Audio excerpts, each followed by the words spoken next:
আজকের এই ক্লাসটাতে সবাইকে স্বাগত জানাচ্ছি। এই ক্লাসটা 29 নম্বর ক্লাস। এই ক্লাসটার নাম হচ্ছে MB10 অর্থাৎ ফিউচার কন্টিনিউয়াস টেন্স। এর যার বাংলা হচ্ছে ঘটমান ভবিষ্যৎ কাল।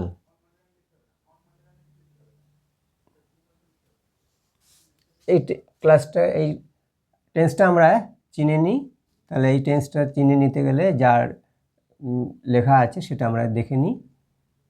নোট কাকে বলে বা চেনার নিয়ম। এই নিয়মটা হচ্ছে যে বাংলা বাক্যে মূল ক্রিয়াপদে তে থাকিব বা তে থাকিবে, এই তে থাকিব বা তে থাকিবে এই বাড়তি চিহ্নগুলি যোগ থাকে, সেই বাক্যকে ফিউচার কন্টিনিউয়াস টেন্স বা MB10 বলে চিনতে পারি। আবার বলছি, যে বাংলা বাক্যে মূল ক্রিয়াপদে তে থাকিব বা তে থাকিবে এই বাড়তি চিহ্নগুলি যোগ থাকে, সেই বাক্যকে ফিউচার কন্টিনিউয়াস টেন্স বা MB10 বলে চিনতে পারি। আচ্ছা, এই তে থাকিব যে বাড়তি চিহ্নটা, এটা সাধু ভাষায় তে থাকিব, আর চলিত ভাষায় আমরা বলি তে থাকব। আর যে তে থাকিবে এটা সাধু ভাষার ক্ষেত্রে তে থাকিবে, আর চলিত ভাষার ক্ষেত্রে তে থাকবে। তো আমরা চেনা নিয়মগুলো জেনে নিলাম, এটা আমাদের শেখা হয়ে গেল। এখন গঠনে চলে যাব। গঠন হচ্ছে এইরূপ বাংলা বাক্যকে ইংরেজিতে ট্রান্সলেশন করতে হলে, যে নিয়মগুলো আমরা দেখব সেই নিয়মে প্রথমটা রোমান 1। এখানে প্রথমে সাবজেক্ট পার্টটি বসাতে হবে, এরপর রোমান 2 আছে, এরপর সাবজেক্ট অনুসারে সহকারী ক্রিয়া হিসেবে শ্যাল বি বা উইল বি বসাতে হবে। আচ্ছা, এখানে শ্যাল বি বসবে কিন্তু সাবজেক্ট 1, 2 হলে, আর উইল বি হলে সাবজেক্ট 3, 4, 5, 6 হলে। এগুলো আমাদের তো একেবারে যেখানে ম্যাচিং অফ সাবজেক্ট সঙ্গে ভার্বের সহকারী ক্রিয়া বা বিভার হ্যাভ ভার্বের সেখানে আমাদের শেখা হয়ে গেছে, তবু আরেকবার করে পাশে লিখে রাখলাম।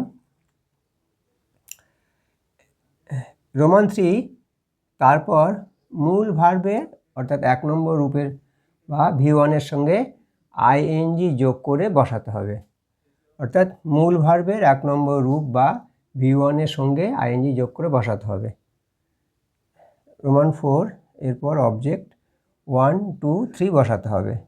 এই যে 4টে নিয়ম পেলাম আমরা, 1 নম্বর রোমান 1, 2 নম্বর রোমান 2, তারপর 3 নম্বর রোমান 3, 4 নম্বর রোমান 4।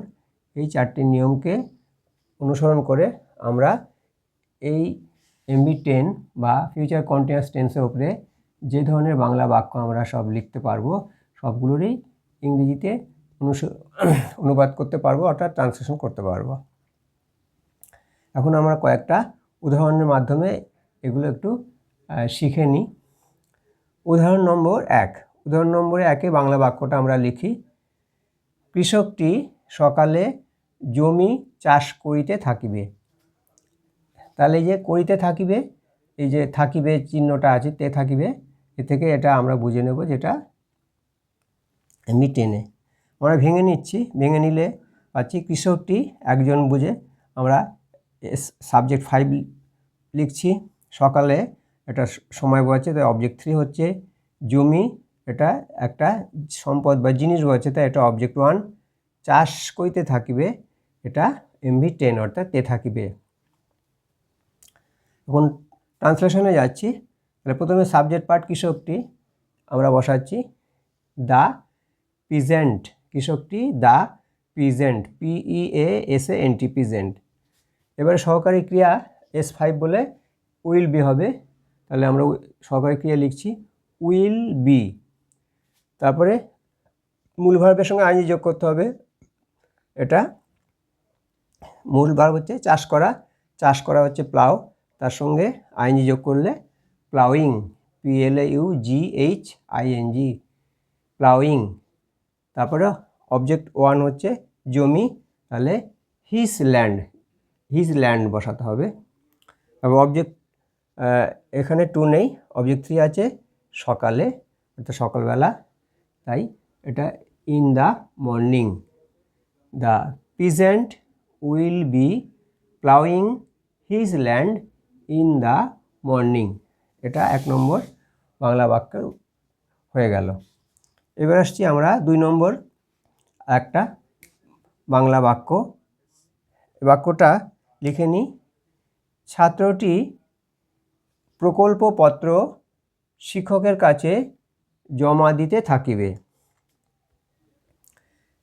বাংলা পাচ্ছি ছাত্রটি সাবজেক্ট 5, প্রকল্পপত্র একটা বিষয় কাগজপত্র, তো অবজেক্ট 1, শিক্ষকের কাছে এটা স্থান বা জায়গা বোঝাচ্ছে বা পাত্র বোঝাচ্ছে, তাই অবজেক্ট 2, জমা দিতে থাকিবে, তাহলে জমা দেওয়া হচ্ছে মূল ক্রিয়া, তার সঙ্গে তে থাকিবে আছে, তাই এটা MV10 অর্থাৎ ফিউচার কন্টিনিউয়াস টেন্স। তাহলে ছাত্রটি সাবজেক্ট 5 হলো, প্রকল্পপত্র অবজেক্ট 1, শিক্ষকের কাছে পাত্র বা স্থান বোঝাচ্ছে অবজেক্ট 2, জমা দিতে থাকিবে MV10। এটা ট্রান্সলেশন লিখলে আমরা পাচ্ছি ছাত্রটি প্রথমে S5, the student, student S5, তাহলে এখানে সহকারী ক্রিয়া হচ্ছে উইল বি, তাহলে উইল বিটা লিখছি। এরপরে মূল ক্রিয়া হচ্ছে জমা দেওয়া, জমা দেওয়া হচ্ছে সাবমিট, তাহলে এর সঙ্গে আইনজি যোগ করতে হবে, তাই সাবমিটিং, সাবমিটিং, SUBMITTING, সাবমিটিং। তারপরে অবজেক্ট 1 প্রকল্পপত্র, তাহলে হিজ প্রজেক্ট পেপারস।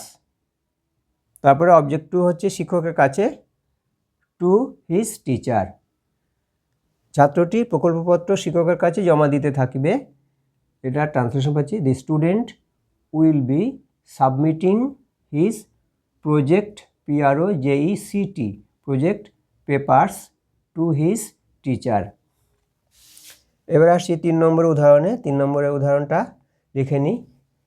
আমি বিকালে ঘরে একটি ছবি আঁকিতে থাকিব।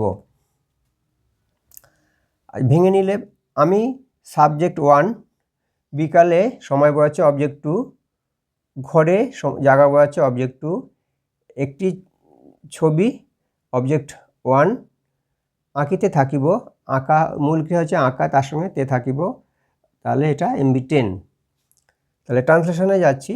আমি S1 অর্থাৎ আমি S1 হচ্ছে আই, তো আয়ের পরে এটা যেহেতু S1 তাই শ্যাল বি, এই সহকারী ক্রিয়াটা বসবে, তাহলে সহকারী ক্রিয়া শ্যাল বি লিখলাম, আই সাবজেক্ট আর শ্যাল বি সহকারী ক্রিয়া, আই শ্যাল বি।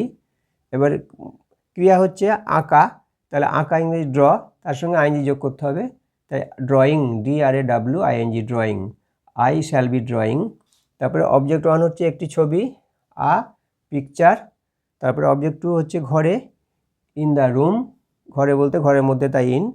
তারপরে অবজেক্ট 3 হচ্ছে বিকালে, বিকালে ইংরেজি আমাদের লেখা আছে ইন দ্য আফটারনুন।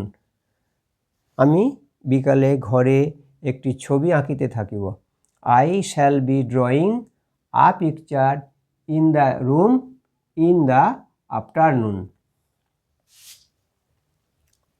এরপরে 4 নম্বর আর একটা উদাহরণ। এই উদাহরণে বাংলাটা আমরা লিখে নিই। একদল শিশু সকালবেলা সবুজ ঘাসে খেলিতে থাকিবে।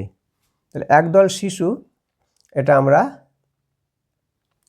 সাবজেক্ট পার্টে পাচ্ছি, এটা সাবজেক্ট 5, এটা একদল শিশু, এই দলটা হচ্ছে কালেকটিভ নাউন, তাই একদল শিশু হচ্ছে কালেকটিভ নাউন, তাহলে এই কালেকটিভ নাউন সবসময় সিঙ্গুলার হয়, অর্থাৎ S5 হয়, সাবজেক্ট 5। তাহলে একদল শিশু সাবজেক্ট 5 হলো, সকালবেলা সময় বোঝাচ্ছে অবজেক্ট 3 হলো, সবুজ ঘাসে এটা স্থান বোঝাচ্ছে, তো অবজেক্ট 2 হলো, খেলিতে থাকিবে, তাহলে তে থাকিবে যোগ আছে, তাই MV10 অর্থাৎ ফিউচার কন্টিনিউয়াস টেন্স। এবার ট্রান্সলেশন করছি। প্রথমে সাবজেক্ট পার্ট একদল শিশু, একদল শিশু কালেকটিভ নাউন, ইংরেজি হবে a group of children, a group of children, a group of children এটা কালেকটিভ নাউন।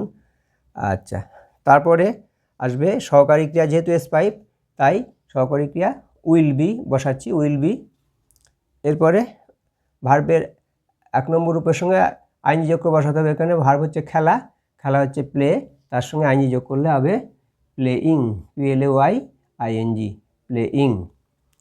তারপরে অবজেক্ট 1 2 3, অবজেক্ট 1 এখানে নেই, অবজেক্ট 2 আছে সবুজ ঘাসে, তাহলে ঘাসে মানে ঘাসের ওপর, তাই অন দ্য গ্রিন গ্রাস।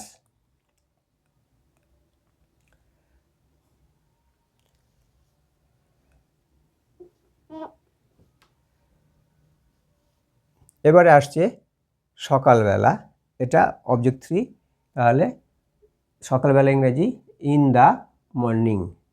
তাহলে একদল শিশু সকালবেলা সবুজ ঘাসে খেলিতে থাকিবে, এটা ইংরেজিতে আমরা করে পাচ্ছি a group of children will be playing on the green grasses in the morning.